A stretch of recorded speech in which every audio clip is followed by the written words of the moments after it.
सभी का स्वागत है हमारे YouTube channel study with Dharmveer PD class में। फ्रेंड्स, आज हम फिर से एक नई वीडियो को लेके आ गए हैं।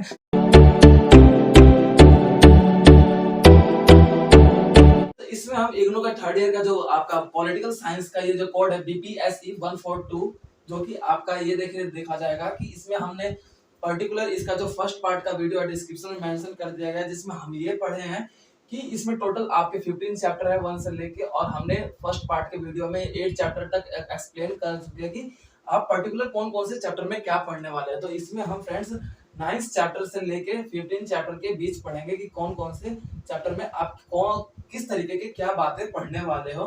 तो ओके फ्रेंड्स, आइए अपने वीडियो को स्टार्ट करते हैं।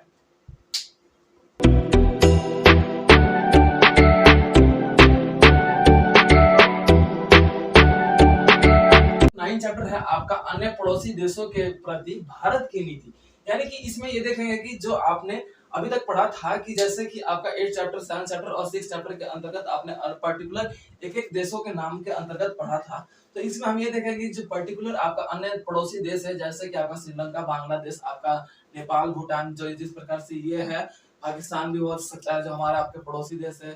तो ये इनके बारे में पढ़ेंगे कि भारत ने उनके प्रति विदेश नीतियों को या फिर नीति व्यवस्था को किस प्रकार से लागू किया है, या फिर भारत इनके प्रति अपना रवैया या फिर बिहेवियर किस तरीके से रखता है, या फिर पड़ोसी देशों के साथ भारत का किस प्रकार से उठना बैठना या फिर रहन सहन है, वार्तालाप है, या फिर मतलब मित्रता की भावना है भी या नहीं है, इस तरीके से, और उनके प्रति नीतियों का निर्माण करने में किस प्रकार से भारत अपना महत्वपूर्ण योगदान दे रहा है। तो ये आप पर्टिकुलर 9 चैप्टर में पढ़ेंगे। अब बात कर लेते हैं फ्रेंड्स चैप्टर नंबर 10 की। तो चैप्टर नंबर 10 है आपका भारत की एक्ट ईस्ट पॉलिसी।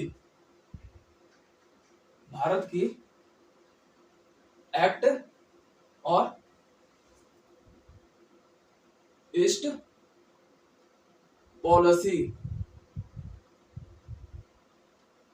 फ्रेंड्स, तो इसमें हम ये देखेंगे कि जो भारत की एक्ट है, यानी कि भारत में जिस प्रकार से एक्ट लागू हुए, और ईस्ट पॉलिसी यानी कि ईस्ट इंडिया कंपनी ने जो पॉलिसी लागू किए थे, तो उसके बारे में पढ़ेंगे कि जो आपकी भारत में जितने भी प्रकार के एक्ट लागू हुए उनके बारे में हम चर्चा करेंगे। और ईस्ट पॉलिसी यानी कि ईस्ट इंडिया कंपनी के द्वारा किस प्रकार से पॉलिसी लाया गया था अलग अलग प्रकार के, उनके बारे में चर्चा करेंगे कि उनके द्वारा जिस प्रकार से अलग अलग कर टैक्सेस वगैरह लेके आए गए थे, या फिर मतलब बोल सकते रॉयल एक्ट, या फिर जिस प्रकार से ये सारे एक्ट्स थे, उन सभी एक्ट्स के अंतर्गत हम इस पर्टिकुलर चैप्टर में एक एक कुछ कुछ एक्ट्स के बारे में चर्चा करेंगे कि भारत में कौन कौन से एक्ट लागू हुए, और ईस्ट पॉलिसी यानी कि बोल सकते हो ईस्ट इंडिया कंपनी के क्या क्या पॉलिसी थे, क्या क्या बोल सकते हो कि नीति व्यवस्था थी, तो उसके बारे में हम चर्चा करेंगे। ये पर्टिकुलर आप चैप्टर नंबर 10 में देखेंगे।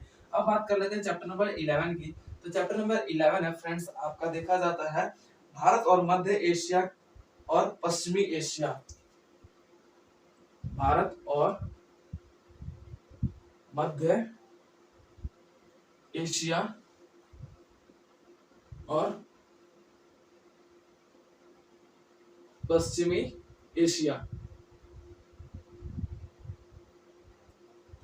तो आप 11 चैप्टर में पढ़ेंगे कि भारत और जो मध्य एशिया है और पश्चिमी एशिया है उसके बारे में चर्चा करेंगे कि भारत की स्थिति किस प्रकार से थी, और मध्य एशिया की स्थिति कैसी है, और पश्चिमी एशिया की स्थिति क्या है, उनका मतलब पूरा विवरण, उनका विकास कहाँ से किस तरीके से हुआ, उनका जो विकास स्तर का जो माध्यम बना वो कौन सा बना, जिसके कारण से भारत भी मध्य एशिया और पश्चिमी एशिया के बीच जो बोल सकते हो कि मित्रता है वो किस प्रकार से आपको देखने को मिलता है, कौन कौन से देश इसमें भागीदारी हुए या फिर इन्वॉल्व हुए, इन सारे बारे में पढ़ेंगे। इन देशों ने किस प्रकार से अपना डेवलप किया, अपना डेवलपमेंट किया, ये सारी बातें आप चैप्टर नंबर 11 में पढ़ेंगे। इन देशों के पर्टिकुलर का, इन देशों का विकास स्तर किस तरीके से धीरे धीरे वर्चस्व में आता गया। अब आ जाते हैं चैप्टर नंबर 12 की। तो चैप्टर नंबर 12 है आपका अफ्रीका और लैटिन अमेरिका के प्रति भारत की विदेश नीति। अफ्रीका और लैटिन अमेरिका। आप आ जाता है ये आपका भारत की विदेश नीति। ठीक है फ्रेंड्स, तो मैं ऐसे से कर दे रहा हूँ, आप लोगों को समझ में आ गया होगा कि क्या है। तो उसके बारे में अब देख लेते हैं कि आपका अफ्रीका और लैटिन अमेरिका है। आपको भी पता है कि अफ्रीका कहाँ है और लैटिन अमेरिका कहाँ है। जिसके अंतर्गत ये देखा जाता है ये दोनों ही क्षेत्र जो है बहुत मतलब उतने बड़े नहीं है, लेकिन ये देखा जाता है कि आपका भारत से छोटे के रूप में भी नहीं देखे जाते। और लैटिन अमेरिका की बात कर ली जाए तो ये अमेरिका का ही एक मतलब क्षेत्र है, जिसके अंतर्गत हम ये भी देखेंगे कि भारत के द्वारा इन दोनों देशों के प्रति क्या नीतियों का निर्माण किया जा रहा है, इनका मतलब भारत किस प्रकार से अपना रवैया या फिर नीति व्यवस्था इन पर लागू किया जा रहा है और कौन कौन से नीतियों का निर्माण इन दोनों देशों के बीच भारत करता आ रहा है, उसके बारे में हम पर्टिकुलर चैप्टर नंबर 12 में चर्चा करेंगे। तो अब बात कर लेते हैं फ्रेंड्स चैप्टर नंबर 13 की। चैप्टर नंबर 13 में आप क्या पढ़ने वाले हैं, वो आपका सुरक्षा चिंताएं।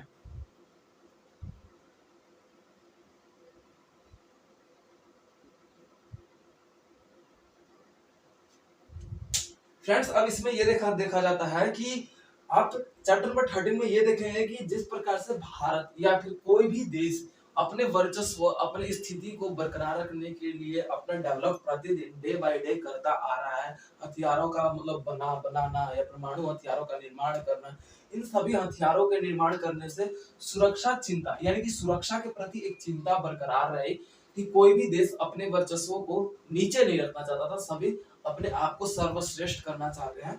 तो उस स्थिति में ये भी देखने को आता है कि ये सुरक्षा के प्रति एक चिंता का माहौल पैदा हो रहा था। क्यों? क्योंकि देखा जाता है हमारे पास अगर पावर रहता है तो हम उस पावर का मतलब उसे कंट्रोल करने की जो क्षमता होती है वो कहीं ना कहीं धीरे धीरे हम समाप्त करने लगते हैं, खत्म हो जाते हैं अंदर। तो वो आप देखेंगे कि चैप्टर नंबर 13 में जो सुरक्षा की चिंता है कि जो मतलब विकसित देश है या फिर जो विकसित देश है वो विकासशील देशों के प्रति किस प्रकार से एक उनके प्रति डर का भावना बना रहता है। विकासशील देश डरते रहते हैं विकसित देशों से कि किसी भी प्रकार का मतलब हम उनसे मतलब बहस करेंगे या फिर लड़ाई करेंगे तो कहीं ना कहीं वो हम पर भारी पड़ेंगे। तो वो एक सुरक्षा की व्यवस्था बनी रहती है। आतंकवाद की स्थिति के रूप में भी सुरक्षा का चिंता यहाँ पे बना रहता है। तो ये आप चैप्टर नंबर 13 में पढ़ेंगे। अब बात कर लेते हैं फ्रेंड्स चैप्टर नंबर 14 की। तो चैप्टर नंबर 14 है आपका पर्यावरण संबंधित चिंता है।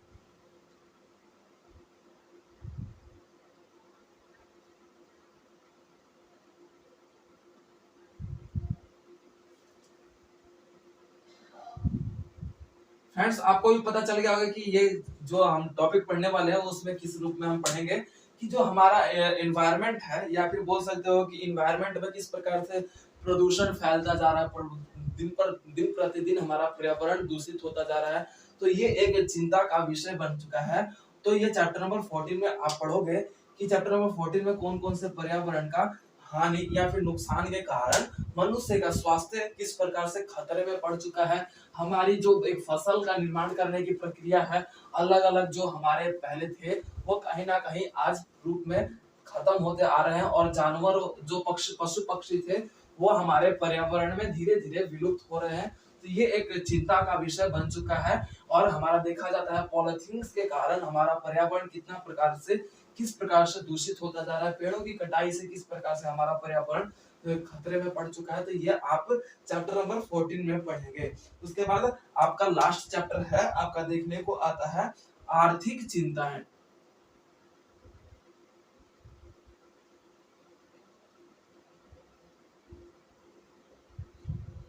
फ्रेंड्स ये आपका लास्ट चैप्टर है आर्थिक चिंताएं यानी कि इकोनॉमिकल, यानी कि आपका देखा जाता है इकोनॉमिकल रूप में आपका क्या चिंता है यानी कि जो टेंशन है वो क्या क्या होता है, उसके बारे में हम चैप्टर नंबर 15 में देखेंगे कि एक जो देश है आर्थिक रूप में भी किस प्रकार से टेंशन या फिर उसके प्रति चिंता का विषय बना हुआ रहता है। फॉर एक एग्जांपल आपको भी पता है कि पाकिस्तान दिन प्रतिदिन मतलब विश्व मनी बैंक के रूप में आपका देखा जाता है कि उससे कर्जा लेकर कितने कर्जे में डूबा हुआ है। तो उसके प्रति भी उसका जो आर्थिक चिंता है बरकरार है। आर्थिक रूप में अगर कोई देश मजबूत नहीं है तो उसके प्रति चिंता का विषय बना रहता है। क्यों? क्योंकि आर्थिक रूप से अगर कोई देश मजबूत है तो कहीं ना कहीं वो विकसित रूप में माना जाता है, यानी कि विकसित रूप उसका माना है, विकसित रूप माना जाता है।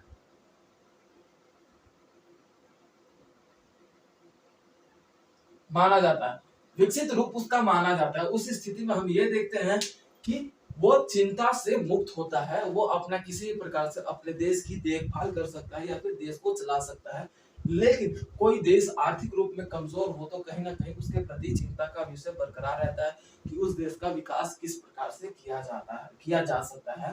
तो ये आप चैप्टर नंबर पर्टिकुलर 15 में पढ़ेंगे कि आर्थिक चिंताएं क्या होती हैं। ठीक है फ्रेंड्स, तो आई होप कि आप सभी को ये दोनों पार्ट्स में आपको वीडियोस कंप्लीट पता चल गए हो कि आप कौन से चैप्टर में कौन कौन से किस तरीके से टॉपिक्स पढ़ने वाले हो, तो उसके बारे में आपका पूरा एक्सप्लेनेशन कंप्लीट होता है। तो ये आपके पूरे 15 चैप्टर्स थे जिसमें आपने पर्टिकुलर कौन कौन से चैप्टर में क्या पढ़ेंगे ये सारी बातें आपने पढ़ा। इसका फर्स्ट पार्ट का वीडियो आपको डिस्क्रिप्शन में मेंशन कर दिया गया, आप वहां से जाके इसके फर्स्ट पार्ट का वीडियो देख सकते हैं। ओके फ्रेंड्स, तो मिलते हैं अपने नेक्स्ट वीडियो में। Thank you so much for watching this video.